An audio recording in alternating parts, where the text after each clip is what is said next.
Kenalan dengan Heru Budi Hartono, orang dekat Jokowi ditunjuk jadi PJ Gubernur DKI Jakarta. Heru yang saat ini menjabat Kepala Sekretaris Presiden dekat dengan Jokowi, yang saat itu masih menjabat Gubernur DKI Jakarta. Heru adalah orang yang mengatur segala lokasi belusukan Jokowi saat itu.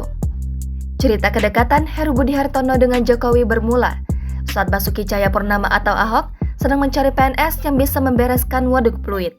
Nama Heru pun diusulkan ke Ahok karena Heru berpengalaman mengurus penertiban Taman BMW. Dilansir dari Kompas.com, Ahok yang waktu itu masih menjadi wakil gubernur pun memanggil Heru ke ruangannya untuk ditantang menjelaskan cara membereskan waduk Pluit. Ternyata Ahok puas dengan penjelasannya itu. Ahok kemudian membawa Heru bertemu dengan Jokowi. Ahok mengatakan Jokowi begitu menyukai Heru. Heru dipuji-puji karena memiliki pemikiran yang bagus soal penertiban. Oleh Jokowi, Heru yang tadinya bertugas di pemerintahan kota Jakarta Utara ditarik ke balai kota. Saat itu Heru menjadi Kabiru KDH. Herulah orang yang mengatur segala lokasi belusukan Jokowi. Jokowi ketika itu memang sering melakukan belusukan. Belusukan dilakukan Jokowi seringkali tidak diketahui arahnya. Ternyata Heru yang mengatur semua lokasinya. Heru jugalah yang menjadi penghubung antara Jokowi dan Ahok mengenai informasi apapun. Heru sempat dijadikan wali kota Jakarta Utara untuk menyelesaikan penertiban di Waduk Pluit. Ketika Ahok naik menjadi gubernur, Heru pun ditarik kembali untuk mengisi jabatan Kepala BPKAD.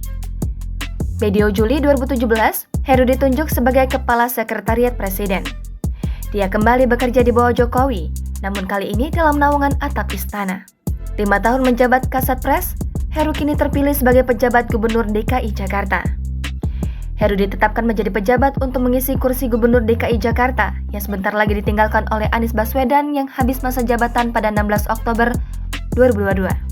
Selanjutnya, jabatan Gubernur DKI Jakarta definitif akan ditentukan melalui pilkada yang digelar serentak pada November 2024. Diberitakan Kompas.id, Heru ditetapkan sebagai PJ Gubernur DKI melalui rapat tim penilaian akhir atau TPA di Istana Merdeka pada Jumat 7 Oktober siang.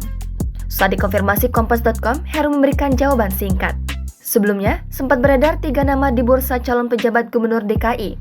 Selain Heru, 2 lainnya yakni Sekretaris Daerah DKI Jakarta Marullah, lalu Direktur Jenderal Politik dan Pemerintahan Umum Kementerian Dalam Negeri, Bakhtiar. Jangan lupa subscribe, share, komen, dan like ya!